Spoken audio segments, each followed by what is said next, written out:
अस्सलामुअलैकुम दोस्तों। आज मैं आपके लिए एक ऐसी कहानी लेकर आया हूं जो सिर्फ मोहब्बत की नहीं बल्कि सब्र, यकीन और अल्लाह पर भरोसा की कहानी है। एक ऐसी कहानी जिसमें जुदाई भी है, याद भी है, पर शिकवा नहीं, क्योंकि दिल ने सीख लिया है कि गुजरते वक्त के आगे कोई मातम नहीं करना। ये कहानी उन लम्हों की है जब दो दिल एक दूसरे से जुदा हो गए, पर जिंदगी ने अपनी अलग दस्तक दी। वो दोनों अक्सर साथ बैठते, चांदनी रातों में खामोशी से अपनी बातें शेयर करते। कभी मैं याद आ जाऊं तो आंखें नम नहीं करना, वो हमेशा मुस्कुराते हुए कहते। उन्होंने सीखा था कि याद सिर्फ महसूस करने की चीज है, शिकायत नहीं। दिन गुजरते गए और एक वक्त आया जब जिंदगी ने अलग रास्ते दिखाए। जुदाई हुई, पर दिल ने शिकवा नहीं किया। गुजरते वक्त के आगे कोई मातम नहीं करना। उन्होंने एक दूसरे को दुआओं में याद रखा। उन्होंने अपने दिल को याद दिलाया, ला इलाहा इल्लल्लाह मोहम्मदुर रसूलुल्लाह, कलमा का तसल्ली देने वाला असल रास्ता है हर दर्द में। और याद आया उन्हें हजरत मोहम्मद सल्लल्लाहु अलैहि वसल्लम का एक वाकया, जब हजरत आयशा रजी अल्लाहु अन्हा मदीना से छोटी सी दूरी पर रही करती थी, तो नबी सल्लल्लाहु अलैहि वसल्लम का दिल उनके लिए याद से भर जाता था। फिर भी नबी सल्लल्लाहु अलैहि वसल्लम ने सब्र और यकीन से अपने दिल को तसल्ली दी और दुआ में उन्हें याद रखा। उन्होंने हमेशा याद रखा कि जुदाई एक इम्तिहान है और अल्लाह की मर्जी बेहतरीन है।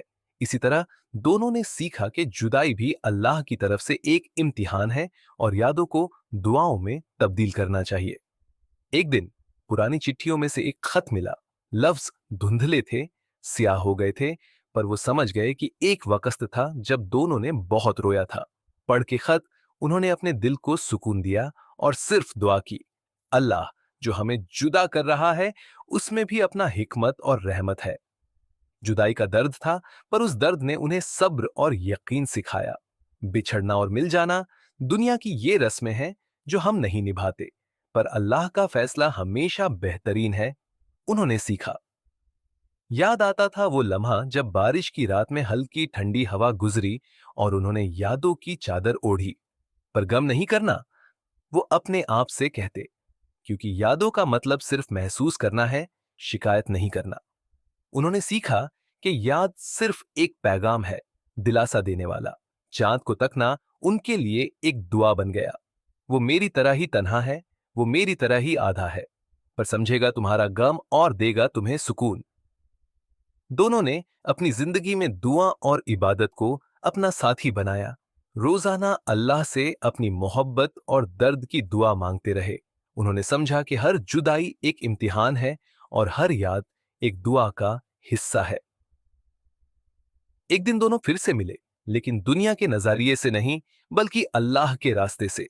वो समझ गए कि मोहब्बत सिर्फ साथ रहना नहीं, बल्कि अल्लाह की रजा और आखिरत की खुशी के लिए दुआओं में याद रखना है।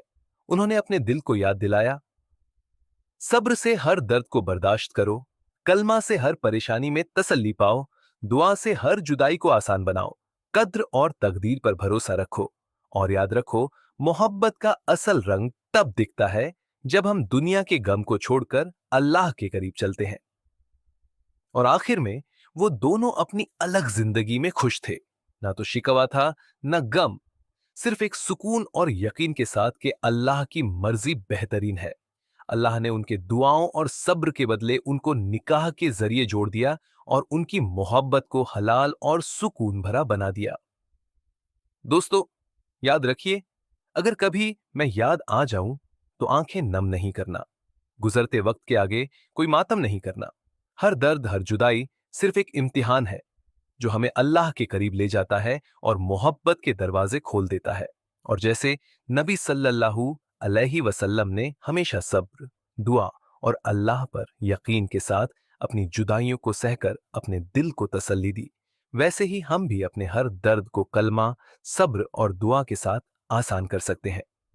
मोहब्बत का असली मकसद सिर्फ साथ रहना नहीं, बल्कि अल्लाह के लिए दुआओं में याद रखना और आखिरत के लिए अपना दिल साफ रखना है। दोस्तों, अगर आपको ये यकीन और सब्र वाली कहानी पसंद आए तो अपना प्यार और दुआ शेयर करने के लिए चैनल पीस इन इस्लाम को लाइक और सब्सक्राइब जरूर करें और अपनी सच्ची मोहब्बत के एक्सपीरियंस कमेंट में लिखना ना भूलें, ताकि हम सब एक दूसरे को दुआओं में याद रखें।